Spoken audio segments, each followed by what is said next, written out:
I'm Morgan Reynolds, 38 years old, and today I'm standing in the driveway of a stunning home holding keys my nieces and nephew just presented to me.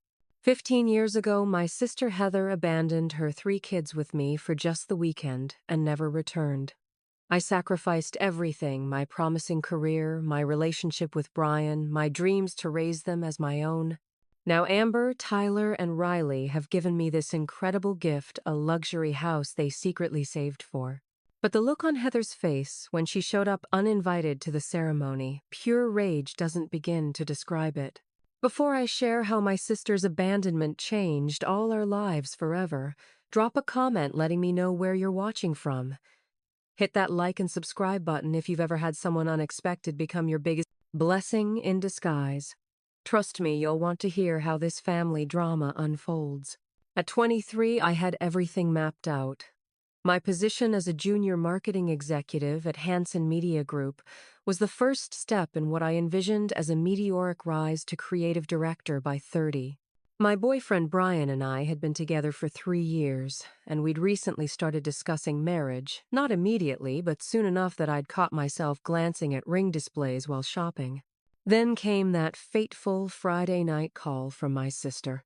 "Morgan, I need a huge favor." Heather's voice had that familiar edge, the one that always preceded some sort of crisis. At 34, my older sister had perfected the art of chaotic living. "What is it this time?" I asked, trying not to sound as exasperated as I felt. Brian shot me a concerned look from across our apartment's small living room. "Can you watch the kids for the weekend? There's this opportunity that came up. A job thing. I swear it's legitimate this time." That should have been my first warning sign, the defensive. It's legitimate before I'd even questioned her. But despite everything, Heather was my sister. And Amber, Tyler, and Riley were my flesh and blood too. "Fine. When will you drop them off?" "That's the thing." She hesitated. "We're actually outside your building now." 2 hours later, Heather had left with a hasty kiss to each of her children, a duffel bag slung over her shoulder, and vague promises about being back Sunday night. The kids stood in my living room, Amber, 7 years old, with Heather's blonde hair but serious eyes that seemed too mature for her face. Tyler, 5, clutching a worn dinosaur toy and regarding me with cautious curiosity. And little Riley, just 3, with thumb firmly planted in her mouth and tears threatening to spill. "Who wants pizza?" I asked, with forced cheerfulness. That weekend, I did my best. We watched movies, went to the park, and I even attempted to bake cookies, which ended in a flower fight that made Riley giggle for the first time since arriving. Sunday night came and went with no sign of Heather. My calls went straight to voicemail. She probably got held up, I told the children and myself. Work stuff happens. By Wednesday, with no word from Heather and my vacation days dwindling, I used my lunch break to drive the kids to Heather's apartment. The landlord let me in after I explained the situation. The closets were empty. The refrigerator contained only condiments and a carton of spoiled milk. On the kitchen counter was a note: "Morgan, I need some time. You're better with them anyway. I'll call soon." That night, as the children slept in my one-bedroom apartment, Amber and Riley in my bed, Tyler on the couch, me on an air mattress on the floor, Brian and I had our first serious fight about the situation. "You can't just become an instant mom to 3 kids, Morgan. This isn't fair to you. Or to us. What am I supposed to do? Put them in foster care? They're my nieces and nephew. Call social services. There are systems for this. Your sister needs to face consequences for once in her life."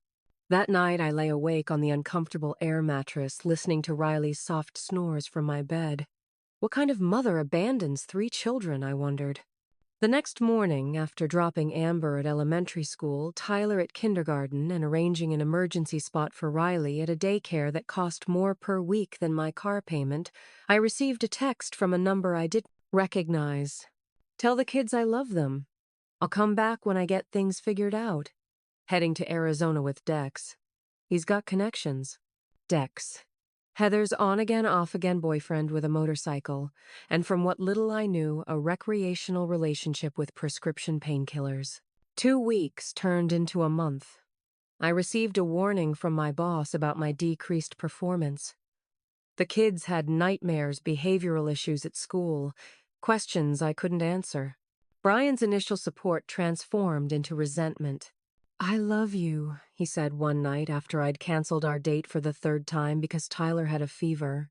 "But this isn't what I signed up for. I'm not ready to be a dad to someone else's kids." "They're my family," I replied, pressing a cold washcloth to Tyler's forehead.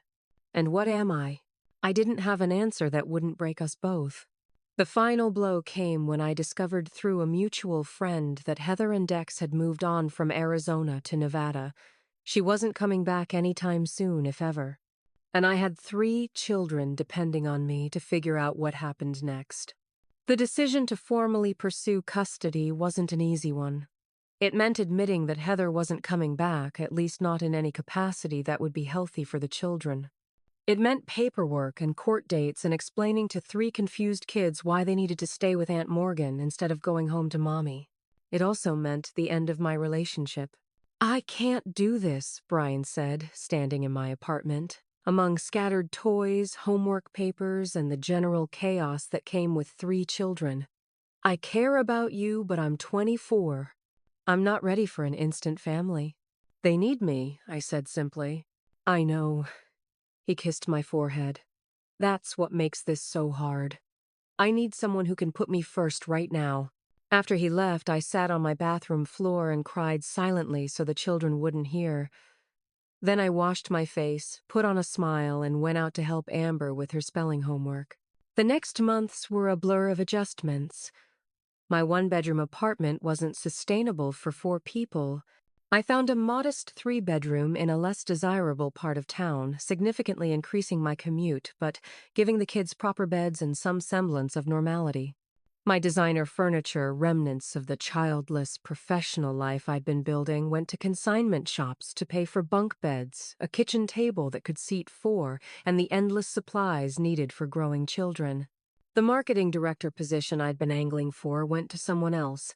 Instead, I transferred to a lower-paying role in the company with flexible hours, allowing me to drop off and pick up the kids from school.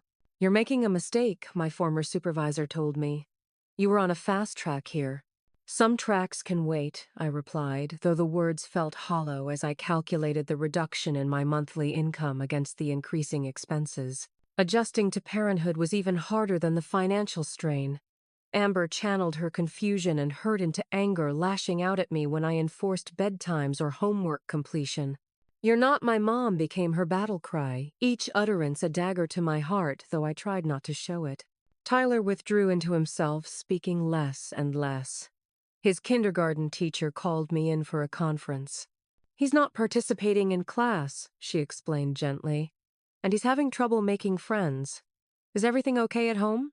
"His mother left," I said, the words still raw. "I'm his aunt. We're adjusting." "Oh," she said with the pitying look I was beginning to recognize. "I assumed you were his mother." Riley's response was perhaps the most heartbreaking. She developed nightmares, waking up screaming for her mommy night after night. During the day, she became my shadow, panicking if I moved to another room without her. 6 months in, during a particularly brutal week, where I'd been up 3 nights with Riley's terrors, received a notice that my car needed expensive repairs, and found out Amber was struggling academically. I hit my breaking point. After getting the children to bed, I sat at my small kitchen table and researched social services. Maybe they'd be better off with a real family, I whispered to myself, tears streaming down my face. Someone who knows what they're doing. "Are you sending us away?" I whirled around to find Amber standing in the hallway, eyes wide with fear, despite the defiant set of her jaw. "Amber," I said, "you promised," she said, her voice breaking. "You promised you wouldn't leave us like Mom did." I closed my laptop and held out my arms. To my surprise, she came to me, something she hadn't done voluntarily since Heather left. "I'm not going anywhere," I said into her hair as she sobbed against my shoulder. "We're going to figure this out together." The next day, as I struggled to carry groceries while holding Riley's hand, an elderly woman from the neighboring apartment approached. "You look like you could use a hand," she said, taking some of my bags. "I'm Edith Sullivan, apartment 4B. Mrs. Sullivan became our unexpected saving grace. A retired teacher with grown grandchildren out of state, she offered to watch the kids when I needed to work late. Taught me how to cook inexpensive meals that would stretch through the week and became the grandmother figure none of us knew we needed. "You're doing fine," she assured me one evening as we sat on her balcony watching the children play in the small courtyard below. "Children need love and consistency. The rest works itself out." Thanksgiving arrived, our first major holiday without Heather. I attempted to recreate the traditional meal, though my turkey was dry and the gravy lumpy. The children seemed subdued until Mrs. Sullivan arrived with homemade pies and board games, bringing life back into our small apartment. As we cleared dishes, Tyler tugged at my hand. "Can we make paper turkeys like this every year?" he asked, holding up the art project we'd completed that morning. "Of course we can," I replied, feeling something warm unfurl in my chest. Our own tradition, something that belonged just to us. The next day, a postcard arrived from Las Vegas. A generic casino scene on the front and on the back in Heather's handwriting. "Miss you all. Having some adventures. Will call soon. Love, Mom." No return address. No phone number. Just another promise that would go unfulfilled. I tucked the postcard into a drawer away from curious eyes and set about creating a life for 4 people where there had once been plans for just one. The next 5 years passed in a whirlwind of growing pains, small triumphs, and the daily challenges of raising 3 children who weren't mine but somehow had become everything to me. Financial struggles were a constant companion. My salary covered the basics, but barely. I took on freelance marketing work on weekends while the children were with Mrs. Sullivan, designing logos and writing copy until my eyes burned from staring at the computer screen. Despite my best efforts, credit card debt, accumulated medical bills when Tyler broke his arm skateboarding school, supplies the endless growth spurts that demanded new clothes and shoes. But amid the struggles were moments of pure joy that made it all worthwhile.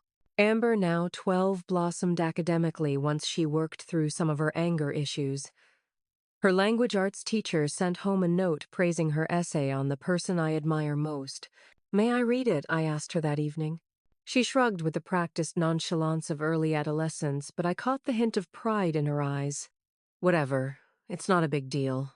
The essay described a woman who didn't have to take on 3 kids, but did it anyway, who works 2 jobs and still makes it to school events, who taught me that family is about choices, not just blood. I read it with tears streaming down my face. "It's about you," Amber said, unnecessarily fidgeting with her sleeve.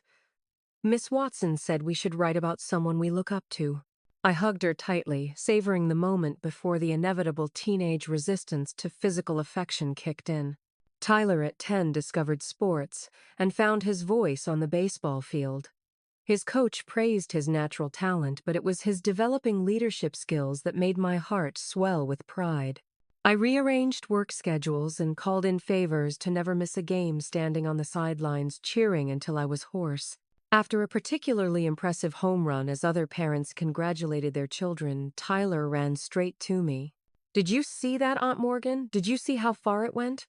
"I saw it, buddy. You were amazing." His face lit up with a smile that made all the late nights and budget gymnastics worthwhile.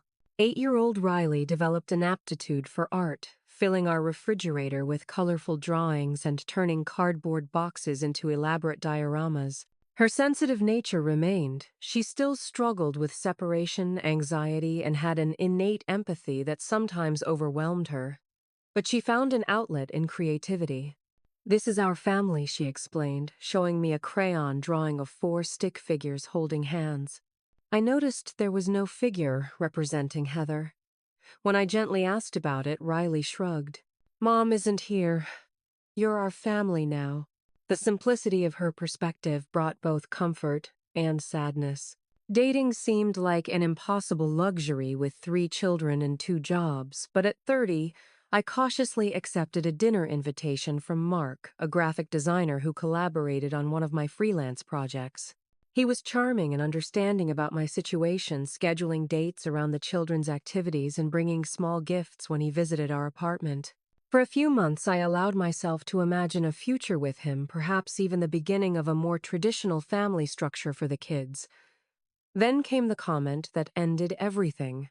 "You've done an amazing job with your sister's kids," he said one night as we watched a movie after the children were in bed. "But don't you want children of your own someday, real ones?" The relationship ended that night. "They are real," I told him as he gathered his things. "They're as real as it gets." When I developed persistent headaches and dizziness the following winter, I ignored the symptoms for weeks, unable to afford the time or money for a doctor's visit. It took collapsing at work for me to finally seek medical attention.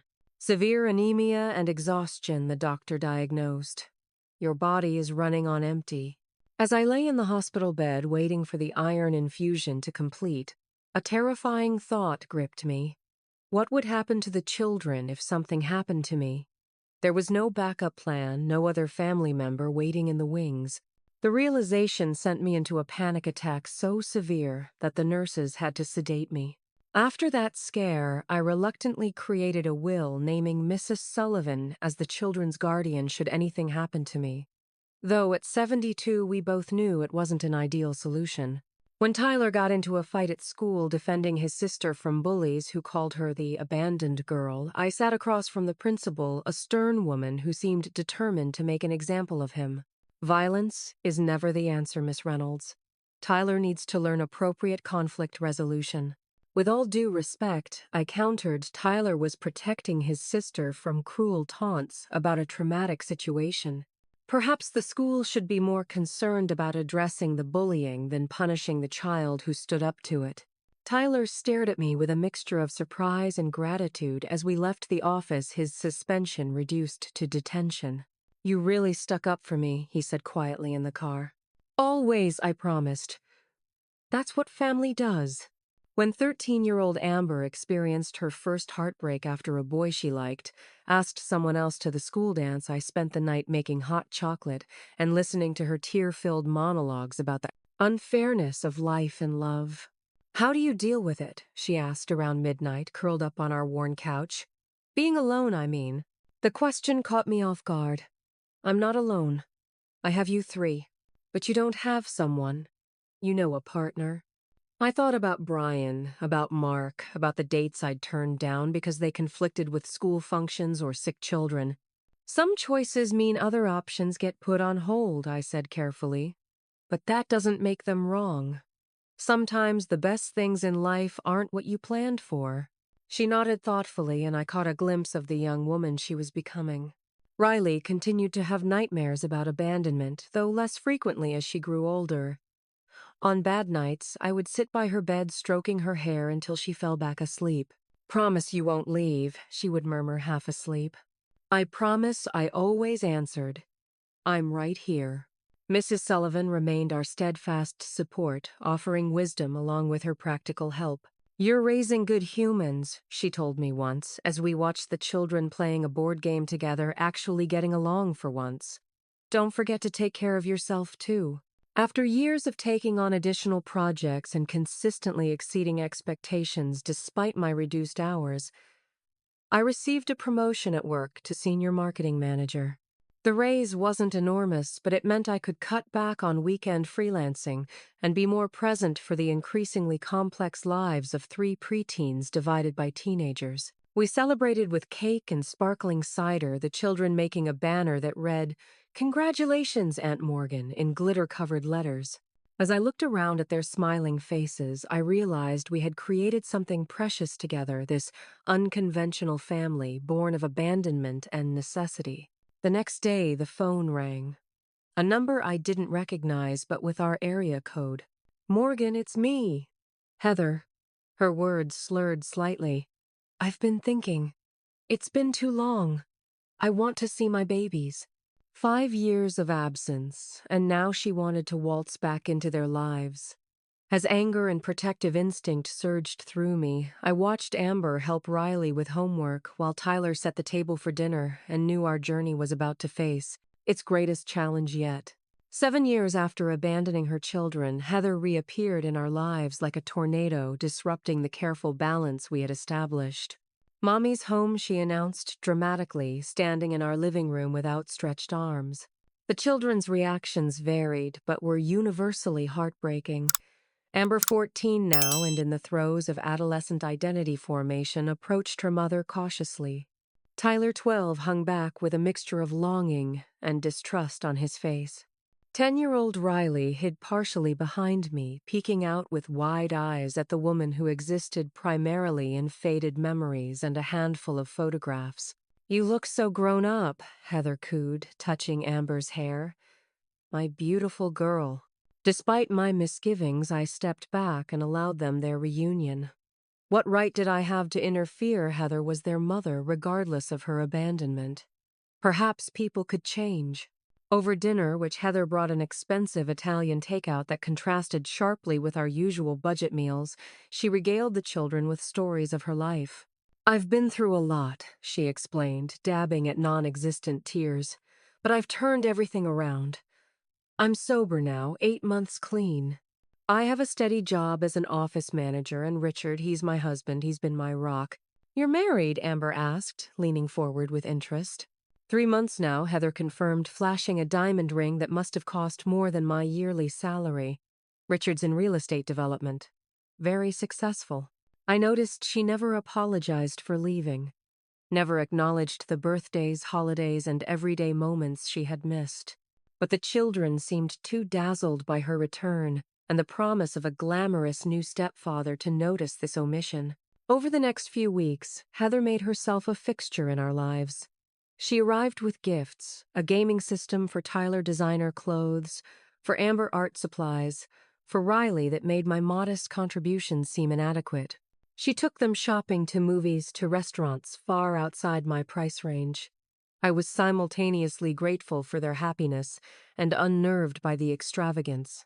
Richard joined them occasionally, a tall, polished man with salt and pepper hair and the confident demeanor of someone accustomed to getting his way. He was unfailingly polite to me, but seemed to evaluate the children as if they were properties he was considering investing in. "Tyler has real athletic potential," he commented after watching one of Tyler's baseball games. "With the right coaching that could translate to college scholarships." One evening, after returning the children from a day at an amusement park, Heather asked to speak with me privately. "I've been thinking," she said once we were alone in the kitchen. "Maybe it's time the kids came home with me." The words hit me like a physical blow. Home with you. Yes, to live with me and Richard. We have a beautiful house in Lakewood Heights, plenty of room for all three. The schools are excellent, and Richard has connections that could really help their futures. "They have a home," I said, struggling to keep my voice even. "They have stability, friends, schools they're familiar with." Heather's expression hardened slightly. "They have a mother, Morgan. Me. I appreciate you stepping in when I couldn't be there, but I'm back now. I'm their mother." "You can't just disappear for 7 years and then decide to be a mother again when it's convenient," I said, anger rising. "They're not accessories you can discard and reclaim on a whim." "I was sick," she snapped. "Addiction is a disease. But I'm better now, and Richard and I can give them opportunities you never could. Look at this place," she gestured around our modest apartment. "They deserve better than struggling paycheck to paycheck." The conversation ended in a stalemate, but I knew Heather wouldn't let it go. My fears were confirmed when I overheard her talking to Amber in the living room days later. "Your Aunt Morgan means well," Heather was saying softly, "but she's always been a bit controlling. Even when we were kids, she wanted everything her way." "She can be pretty strict," Amber agreed in the complaining tone typical of teenagers. "She took you all when I just needed some time to get better," Heather continued. "I always planned to come back, but she made it so difficult." The implication was clear. I had somehow kept Heather from her children rather than being the one who picked up the pieces of their shattered lives. I consulted a lawyer who delivered grim news. "Biological parents have strong rights," she explained. "If Heather can demonstrate stability, housing, income, sobriety, the courts tend to favor reunification. Even after abandonment." She can claim she was ill with addiction and is now recovered. Family reunification is typically considered in the best interest of the children. Panic rising, I began documenting everything: Heather's visits, the children's reactions, comments Richard made about their futures. I hadn't legally adopted the children, operating instead under a guardianship arrangement that had never been challenged. Now I regretted not pursuing a more permanent legal relationship. The situation came to a head when Amber announced she wanted to live with her mother. "Richard says I can have my own suite in their house," she explained, eyes shining with the materialistic dreams of adolescence, "with a sitting room and everything. And Mom says the closet is bigger than my entire bedroom here." "And that's what matters to you?" I asked, hurt beyond measure. "Closet space. That's not fair," she shot back. "She's my mom. Don't you want me to have a relationship with my mom?" "Of course I do, but you want to keep controlling everything. Mom was right about you." The words stung like a slap. Had Heather been systematically turning my niece against me? Before I could formulate a response, Amber stormed to her room and slammed the door. My suspicions about Heather's motives were confirmed when I ran into a mutual acquaintance at the grocery store. "I heard Heather's back," she said, eyeing me sympathetically, "and married to Richard Caldwell. Talk about landing on her feet." "You know Richard." "Of him. He was married to my cousin's friend. Apparently he's always wanted a family, the perfect wife and children package, but his first wife couldn't have kids. The divorce was ugly." A sick feeling settled in my stomach. Heather hadn't returned out of maternal love or genuine recovery. She'd found a wealthy man who wanted an instant family, and my nieces and nephew were the convenient solution. The custody hearing was devastating. Heather portrayed herself as a recovered mother seeking to rebuild her relationship with her children, cruelly separated from them during her illness. She presented Richard as a stable provider, eager to be a father figure. I was painted as a controlling aunt who had built an unhealthy dependence with the children, resistant to their mother's rightful place in their lives.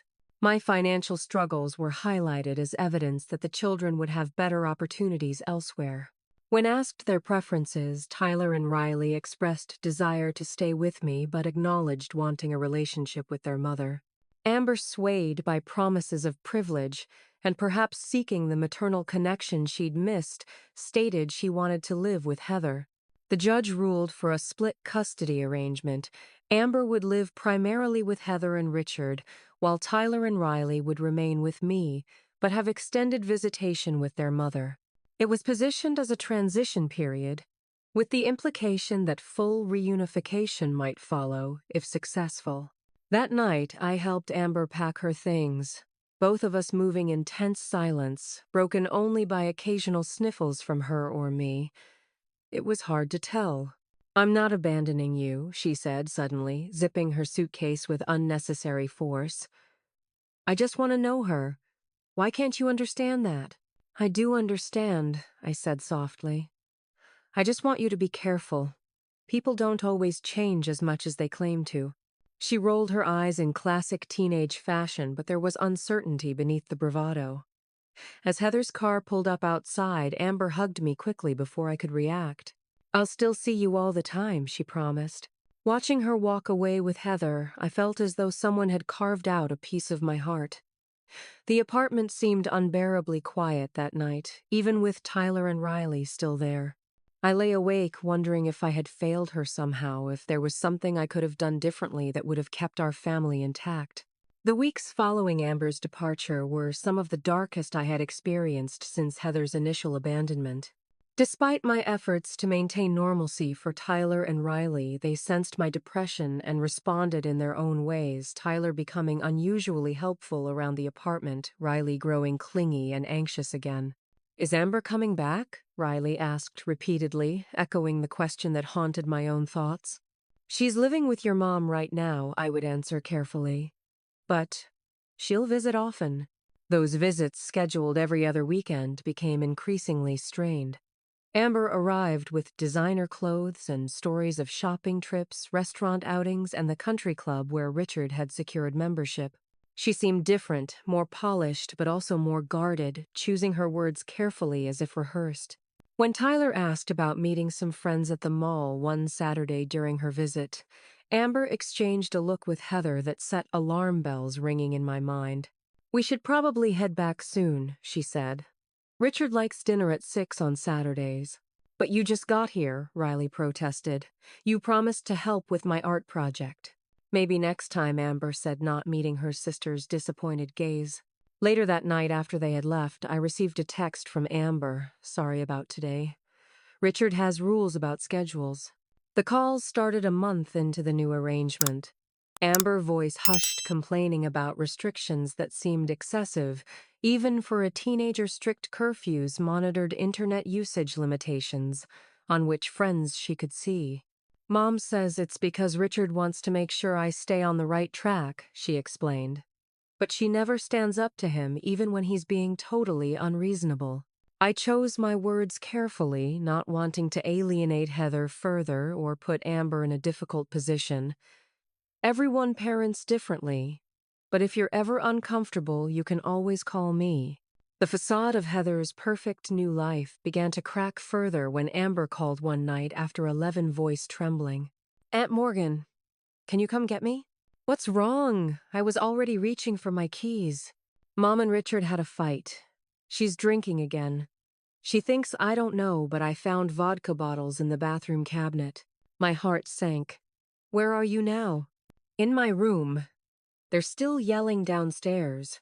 "Lock your door. I'll be there in 20 minutes. The drive to Lakewood Heights seemed interminable. When I arrived at the imposing colonial house, lights blazed from every window despite the late hour. Amber was waiting on the front steps, a backpack clutched to her chest, mascara streaked down her cheeks. "I can't stay there," she said as soon as she was in the car. "Mom keeps saying she's just having occasional glasses of wine, but it's not wine and it's not occasional." "And Richard," she broke off, shaking. "What about Richard?" Alarm bells clanged in my head. "He doesn't hit her or anything," Amber clarified quickly. "But he controls everything, the money, where she goes, who she talks to. He says awful things when she disappoints him. And tonight when she was drunk, she told him she never really wanted kids, that she just went along with it because he wanted the perfect family." The betrayal in her voice broke my heart. I reached across to squeeze her hand. "Let's get you home," I said softly. "We'll figure out the rest tomorrow." Heather's reaction came swift and vindictive.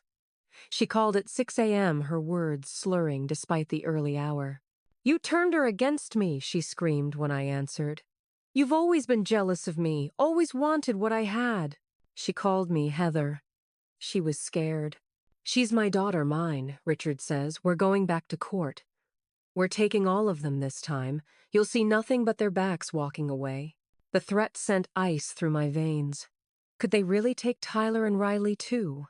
The lawyer's warnings about biological parents' rights echoed in my mind. But Heather's plans unraveled faster than she could implement them. Richard discovered her drinking 3 days later when she crashed his luxury car into a neighbor's fence. The perfect family image he had cultivated shattered, and with it his interest in playing stepfather. Amber officially moved back with us the following week. The night she returned after Tyler and Riley had fallen asleep, she sat across from me at the kitchen table, fingers tracing patterns on the worn surface. "I'm sorry I didn't believe you," she said, not meeting my eyes. "About Mom. About everything." "You wanted to believe in her," I replied gently. "That's not something you should apologize for." She told me you took us away from her, that you threatened to keep us from her if she tried to come back. "No," I said simply. "It wasn't true." She nodded, seeming to process this confirmation of something she had already begun to suspect. "When she left," Amber said after a long pause, "did she ever call to check on us, even once?" The question pierced me. I could have lied, could have manufactured a kinder version of history to protect her from the pain of complete abandonment. But we had had enough lies. "No," I answered, reaching for her hand. "But that reflects on her, not on you." "Never on you." Amber's tears came then, 7 years of confusion and hurt pouring out as I held her. When she finally pulled away, wiping her eyes with the sleeve of her sweatshirt, she seemed lighter somehow. "Family is about who stays," she said, with a wisdom beyond her 14 years. not who shares your DNA. I couldn't have said it better myself. Heather disappeared again after Richard discovered her relapse. According to mutual friends, the marriage ended as quickly as it had begun. I filed for formal adoption of all 3 children, a process that would take time but that none of us doubted was the right path forward. As I helped Amber unpack her things, returning clothes to drawers and books to shelves, she paused, holding a framed photograph of the 4 of us taken at Tyler's baseball championship the previous year, all smiles and sunburned. Noses.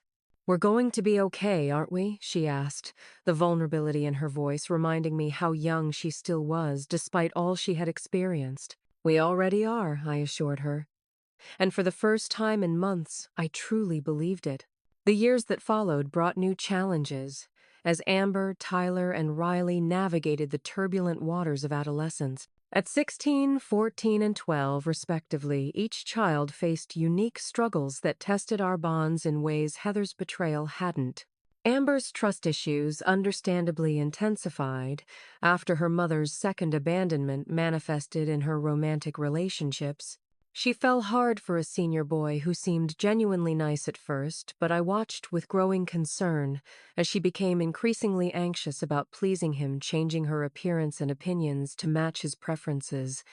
"You don't need to be someone else to be loved," I told her gently after she dyed her hair black because he had mentioned liking it on another girl. "You don't understand," she shot back. "Jason really sees me." The irony that she was making herself less visible to be seen wasn't lost on me, but I remembered being 16 how criticism of a boyfriend could backfire spectacularly. Instead, I focused on building her confidence, celebrating her achievements, and making sure our home remained a safe harbor when, inevitably, Jason broke her heart 2 months later. Tyler's challenges took a different form. At 14, he fell in with a group of boys known for cutting class and minor vandalism. His grades slipped, and his formerly open nature turned secretive. The baseball coach called to say he'd missed practice 3 times without explanation. "What's going on?" I asked one evening, cornering him after dinner. "This isn't like you." "Maybe you don't know me as well as you think," he muttered, the classic teenage response that nonetheless stung.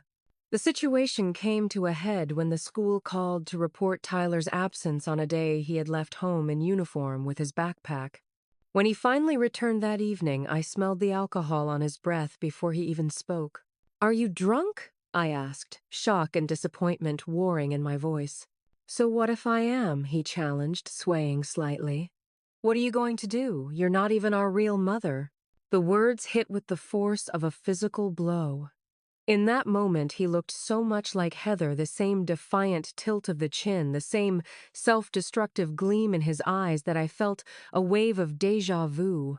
Was I destined to lose him the same way I had lost her to addiction and poor choices? No.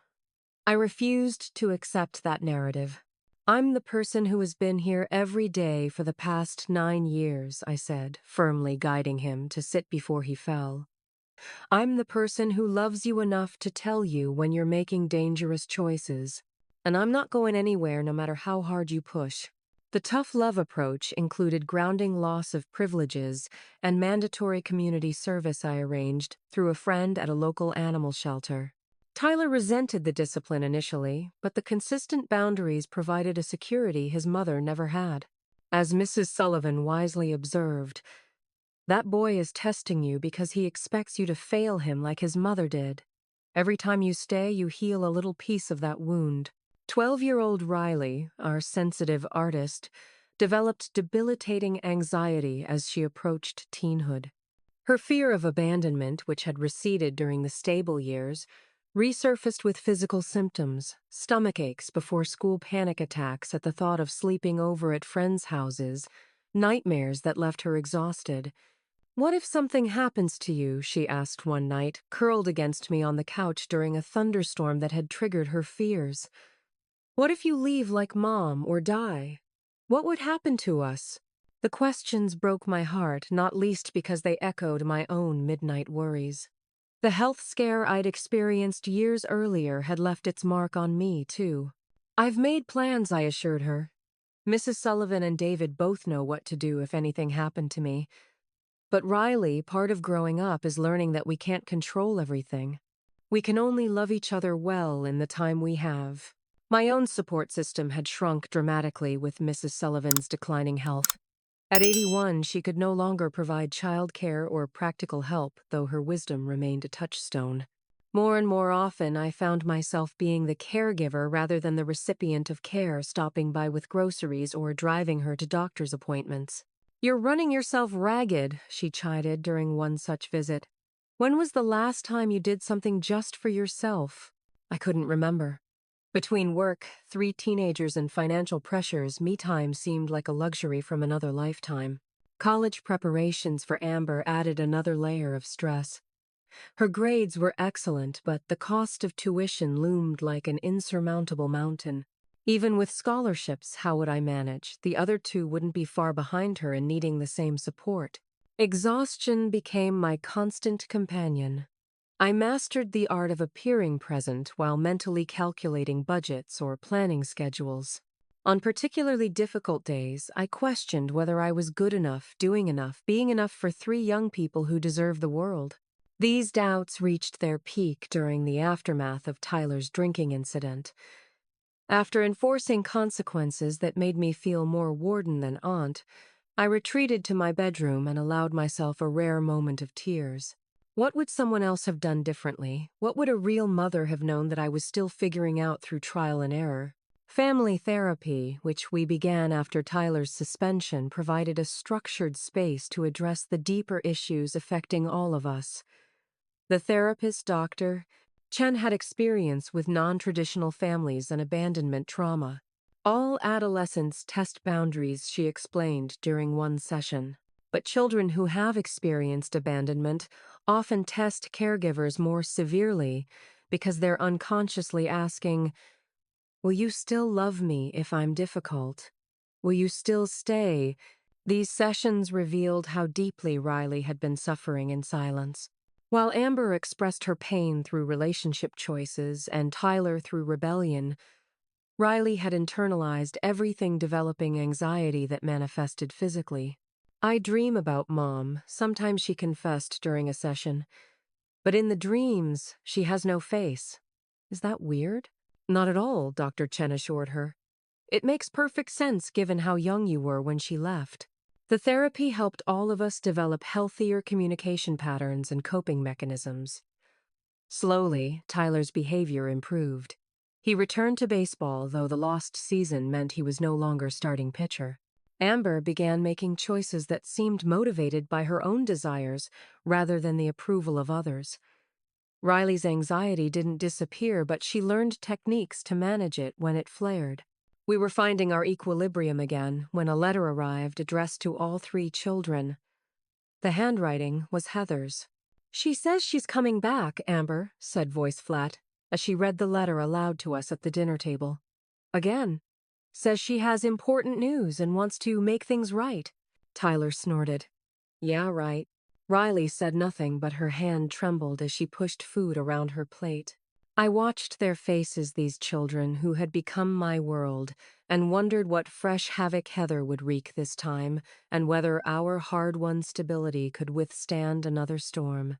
Heather's return this time was quieter, less dramatic than her previous reappearance. She arrived at our door one Sunday afternoon, thinner than before, with dark circles under her eyes and a nervous energy that set my teeth on edge. "I have cancer," she announced before even greeting the children. "Stage 3 ovarian.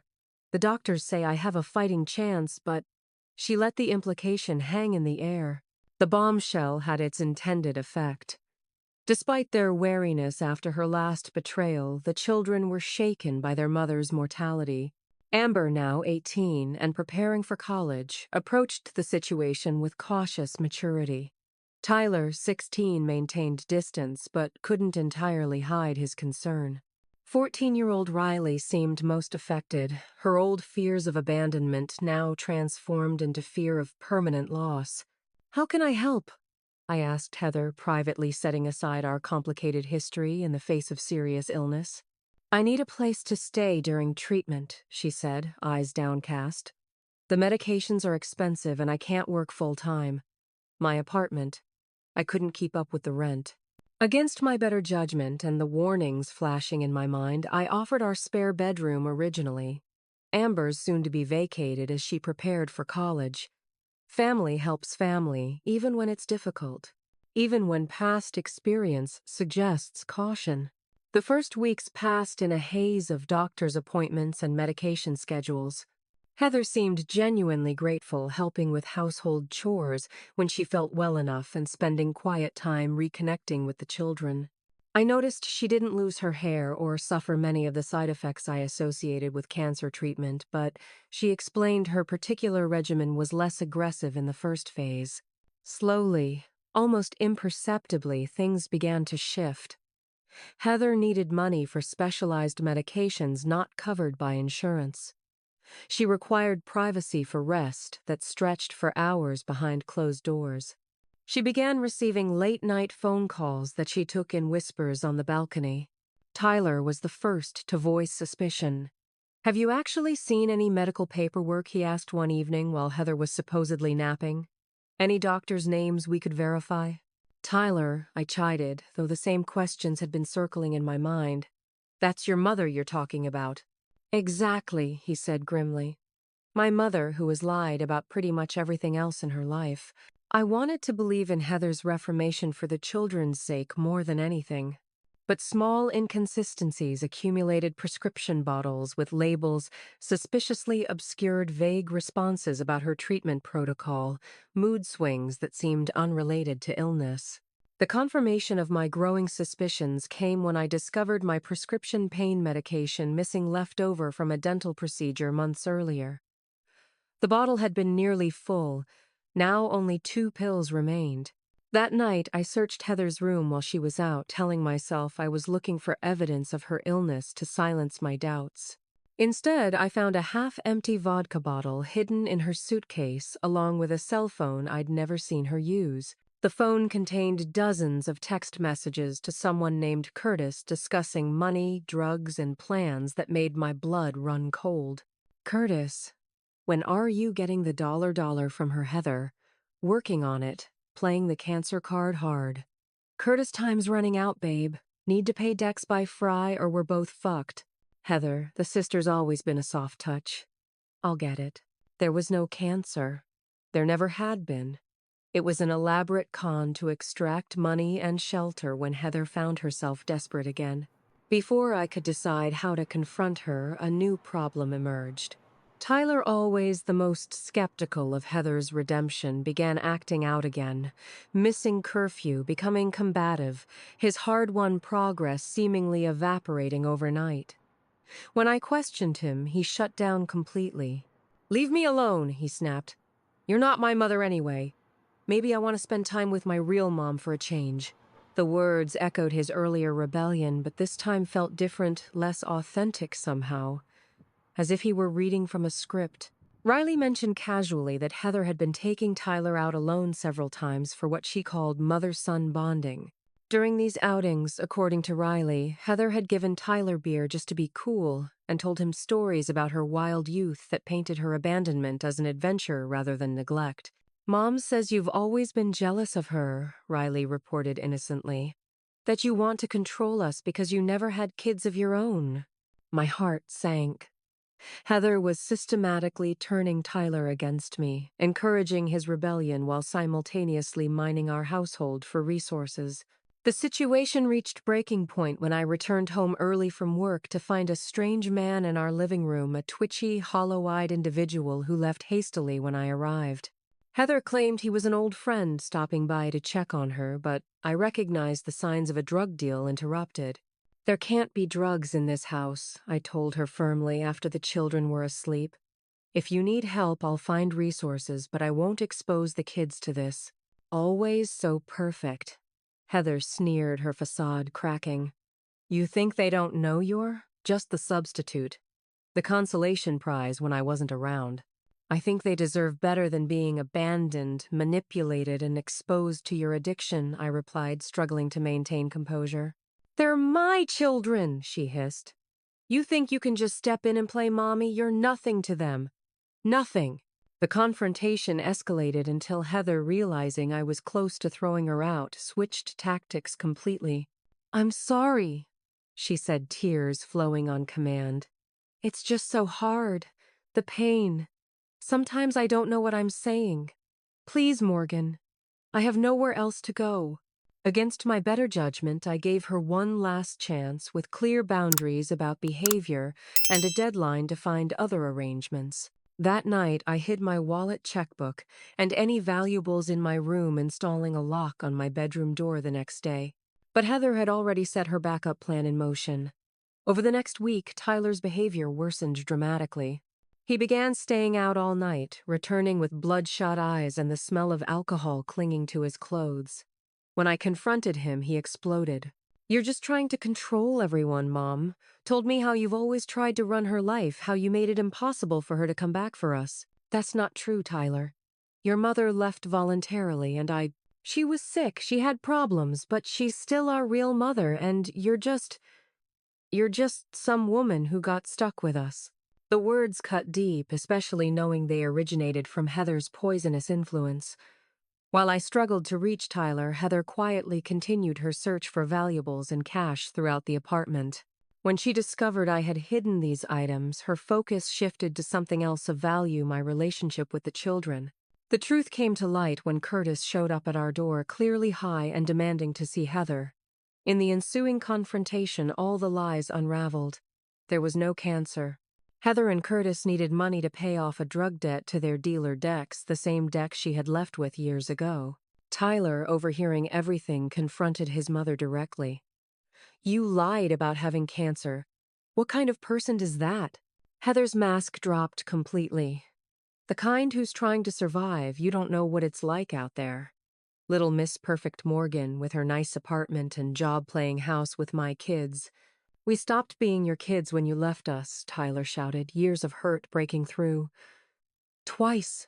As Curtis grew increasingly agitated about the money they needed, Heather made a last desperate attempt to salvage her plan. "Tyler, baby, you know I love you. Help me out here. Where does she keep her emergency cash, the jewelry from your grandmother?" The naked manipulation was the final straw. Tyler turned to me, eyes shining with unshed tears. "I'm sorry, Aunt Morgan. I didn't know," I thought. "It's okay," I said, pulling him into a hug. "We're going to be okay." With Curtis growing more volatile, I called the police. Before they arrived, Heather unleashed a final verbal assault, laying bare the jealousy and resentment that had fueled her actions all along. "You think you're so special because you stepped up, because you played martyr raising them. They'll never really be yours. There'll always be a reminder that you couldn't have your own family, that you had to take my leftovers." As the police escorted Heather and Curtis from our home, the children watched in silent shock. Amber, home from college for the weekend, put her arms around her younger siblings protectively. The scene was heartbreaking and yet somehow cleansing. Heather's true nature had been exposed beyond any possibility of denial or rationalization. Later that night, as the four of us sat in the living room processing what had happened, Tyler spoke up. "She said you got stuck with us," he said quietly. "Is that how you felt, like we were a burden?" The question squeezed my heart. "Never," I answered honestly. "Overwhelmed sometimes, yes. Scared I wasn't doing it right. Absolutely. But stuck, not for a single day. You three are the best thing that ever happened to me." The healing would take time, especially for Tyler, who had been most deeply manipulated by Heather's lies.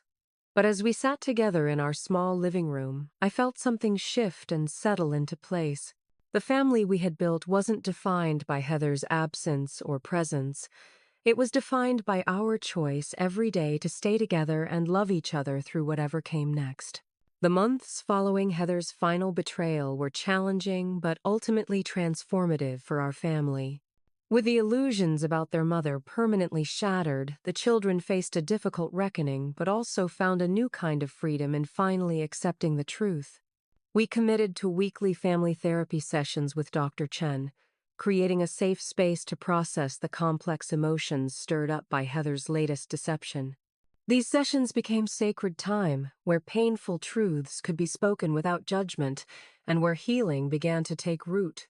Grief isn't just about death, Dr. Chen explained during one particularly emotional session. You're grieving the mother you needed but never had. The mother you wanted Heather to become but who doesn't exist. For Tyler, this meant confronting the anger he had suppressed for years, anger at Heather for abandoning them, at himself, for being manipulated by her, even at me, for not being able to shield them from the pain. I believed her, he admitted during one session, voice cracking with emotion. Even after everything I wanted to believe, she could change. How stupid is that? It's not stupid, I assured him. It's human to want your mother's love, to hope for it even when experience suggests otherwise. 18-year-old Amber, preparing to leave for college with a full academic scholarship to Northwestern, processed her feelings through journaling and long talks with me on the balcony after her siblings were asleep.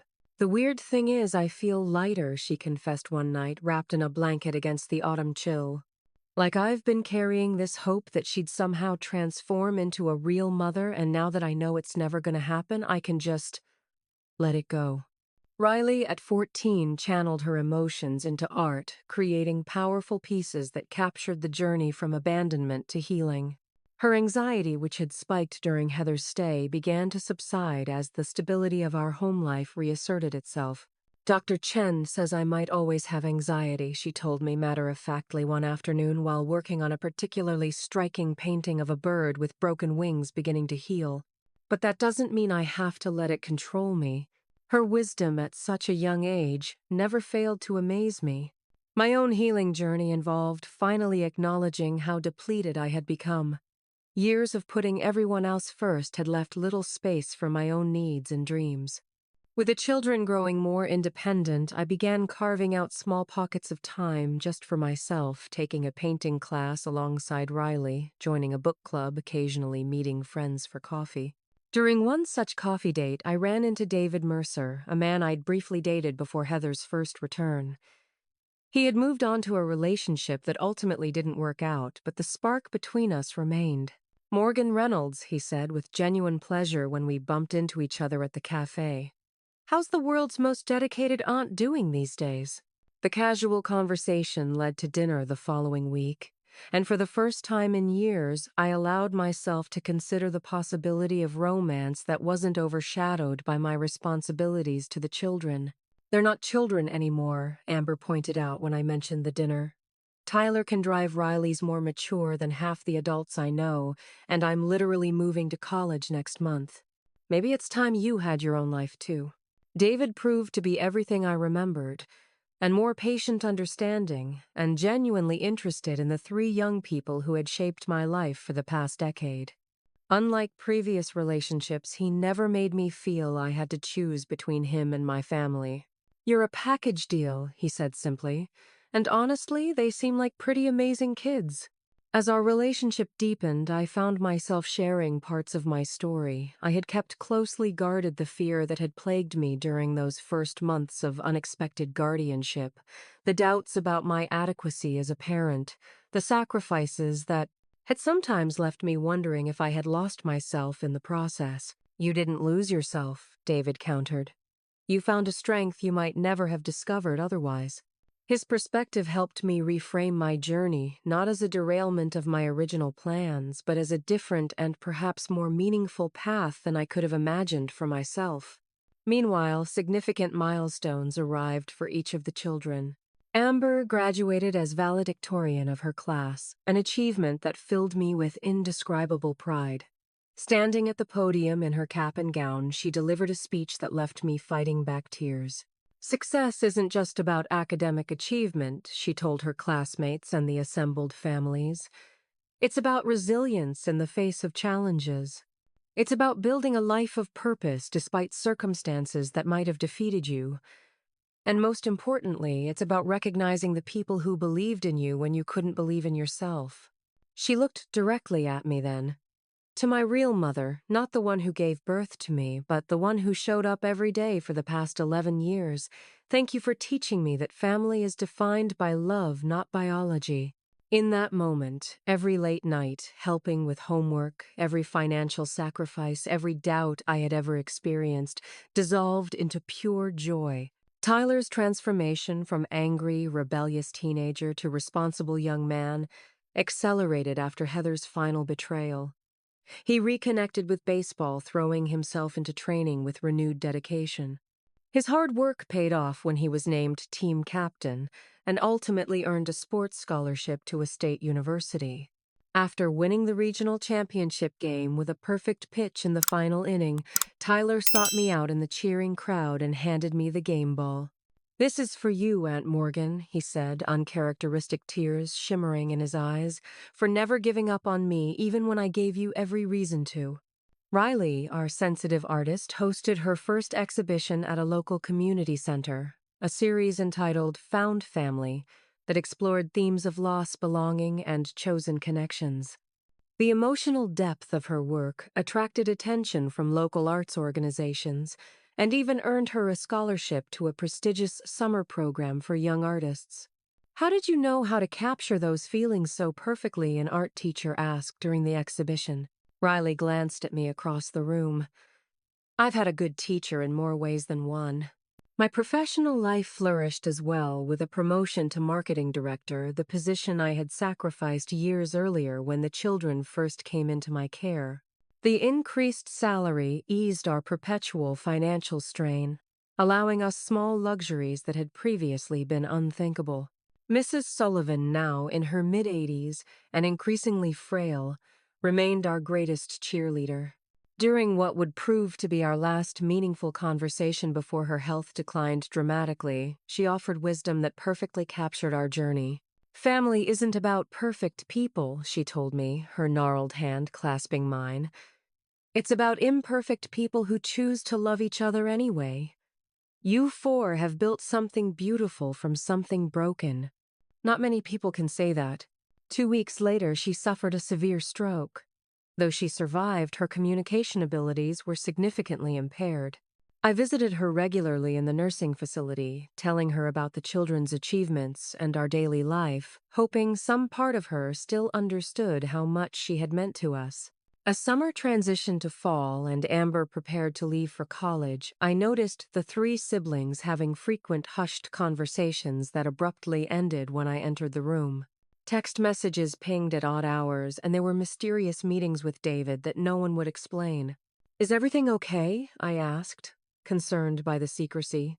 "Everything's perfect," Riley assured me with a suspicious grin. "Just planning something." A good something or a worrying something, I pressed, thinking of Tyler's past rebellions.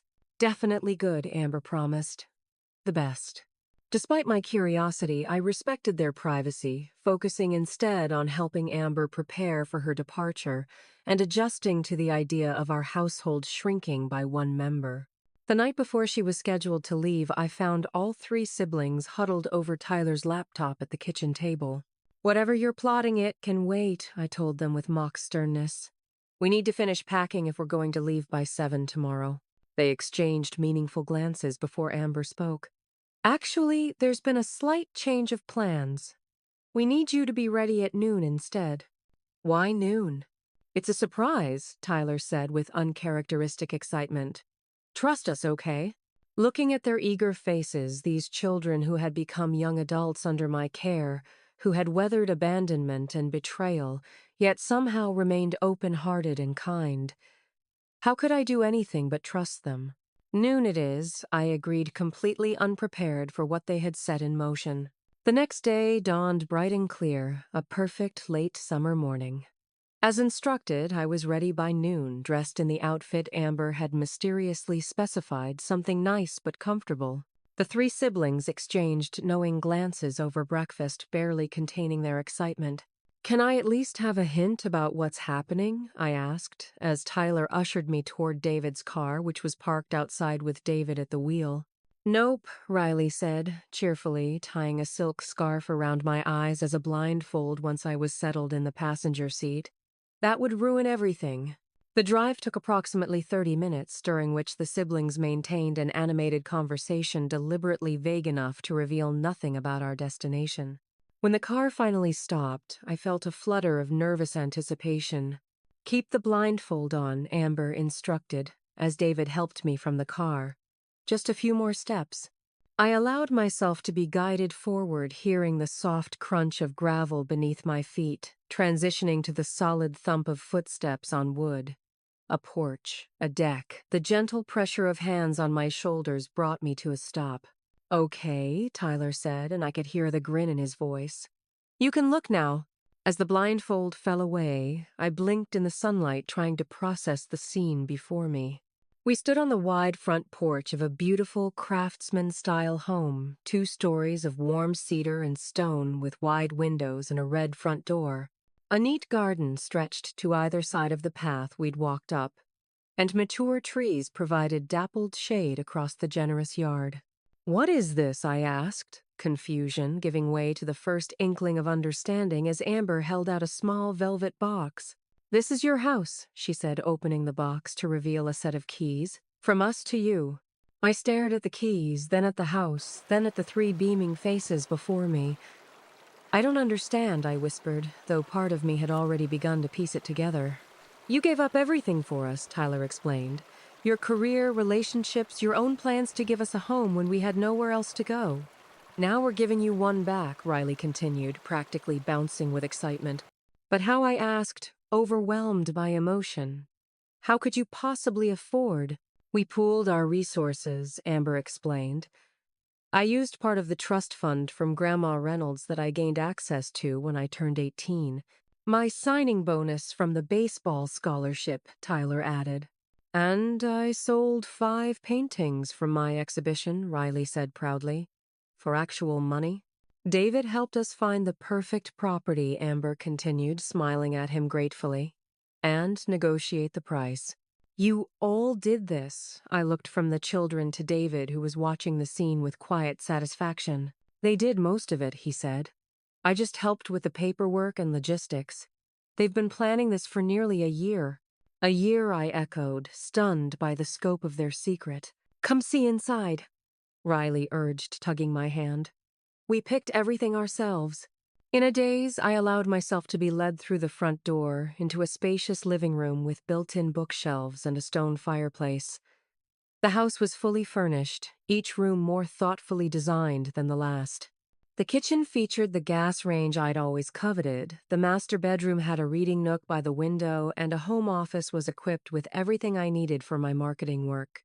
"This is your art studio," Riley announced, showing me a sunny room with north-facing windows and built-in storage for supplies, acknowledging the creative pursuits I'd put on hold for so long. Most touching were the personal touches throughout, photographs of our family, through the years mementos from significant moments we'd shared, even a framed copy of the essay Amber had written about me years earlier. "We wanted you to have a place that was truly yours," Amber explained as we completed the tour. "But with room for all of us too whenever we visit, which will be often," Tyler promised. "Whether you want us or not." Overwhelmed, I sank onto the sofa, unable to find words adequate to express what I was feeling. These 3 people whom I had once feared would derail my life had instead given it purpose and depth I could never have imagined. And now this extraordinary gift, not just the house itself, but the love and gratitude it represented. "I don't know what to say," I managed finally. "This is. I never expected." "You never expected anything," Riley said, softly sitting beside me. "That's kind of the point." Before I could respond, the moment was interrupted by the sound of tires on the gravel driveway. Through the front window, I saw a taxi pulling up. The driver helped a passenger out, a thin woman with familiar blonde hair. "Is that—" I began, but Amber cut me off with a grimace. "We didn't invite her. I swear." Heather approached the house hesitantly, looking more worn than when we'd last seen her. The children tensed visibly, their joyful mood evaporating as they moved instinctively closer together and closer to me. I squeezed Riley's hand reassuringly before standing. "I'll handle this." Opening the front door before Heather could knock, I stepped onto the porch. "Heather," I said neutrally, "this is unexpected." "I heard through Cousin Jenny that Amber was leaving for college today," she said, eyes darting past me to the interior where her children stood, watching warily. I thought. I wanted to say goodbye. To wish her luck. The opportunistic timing was so typical that I might have laughed if it weren't so predictable. Of course, Heather would appear for a milestone moment, attempting to claim some maternal role after contributing nothing to the achievement being celebrated. "How did you find this address?" I asked instead. "We just arrived ourselves." "I went to the apartment first. A neighbor said they saw you all leaving with suitcases headed to your new house. I persuaded him to tell me the address." She shifted uncomfortably. "Is this really yours? It's nice." I heard the jealousy beneath her surprise. Heather had always measured success in material terms, and the house represented a level of stability she had never achieved. Before I could respond, Amber stepped onto the porch, Tyler and Riley flanking her protectively. "It's Aunt Morgan's house," Amber said, emphasizing the relationship deliberately. "We bought it for her. To say thank you for everything she's done for us." Heather's expression cycled rapidly through disbelief, confusion, and finally bitter understanding. "You bought her a house. My children bought my sister a house." "We're not your children," Tyler said, voice level but firm. "You gave up that right a long time ago." "We're people," Riley added quietly. "Not possessions. And we choose who we call family." Heather flinched as if she'd been slapped.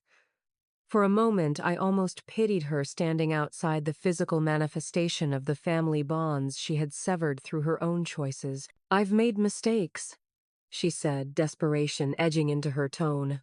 "I know that. But I'm still your mother. We're still connected. That has to count for something." The silence that followed was heavy with years of broken promises and abandoned responsibilities. Finally, I spoke. "It does count for something, Heather. They'll always carry a part of you with them genetically and otherwise. But family is more than DNA. It's showing up day after day. It's putting someone else's needs above your own. It's building trust through consistent love and care." "Things you've never done," Amber said, but without malice, simply stating a fact. Heather's eyes filled with tears that for once seemed genuine. "Can't people change? Don't I deserve another chance?" "People can change," I agreed. "But trust has to be earned, not demanded. If you're serious about being in their lives in some capacity, you need to prove it through actions, not just words. And you need to respect the family we've built, not try to undermine it. And understand that Morgan is our mom in every way that matters," Tyler added firmly. Heather looked at each of her children in turn, perhaps truly seeing them for the first time as individuals rather than extensions of herself. Whatever she was searching for in their faces, she seemed to find her answer. "I understand," she said finally. "I won't interfere with this." She gestured vaguely at the house and our family grouping. "But maybe someday when you're ready, we could have coffee or something. Just to talk." "Maybe someday," Amber allowed, though her tone suggested that day was far in the future if it ever came. As Heather retreated to her waiting taxi, I felt no triumph in her defeat, only a quiet sadness for what might have been had she made different choices. But that sadness was quickly overshadowed by gratitude for what was this extraordinary family forged through adversity and bound by choice rather than obligation. Back inside, David had tactfully made himself scarce during the confrontation, but now rejoined us, champagne glasses in hand. "I think this calls for a toast," he said, distributing the glasses, sparkling cider for the younger two. "To Morgan, who stepped up when it mattered most. And to the three of you who turned what could have been a tragedy into something beautiful." "To family," Riley suggested, raising her glass. "To the family we chose," Amber amended with a smile. As we clinked glasses in the sunlight streaming through the windows of my new home, our new home, I felt a sense of completion that had nothing to do with the physical structure around us and everything to do with the bonds we had forged through years of challenges, growth, and unconditional love. Later that evening, as we sat on the back deck watching the sunset, Amber rested her head on my shoulder like she used to do as a child.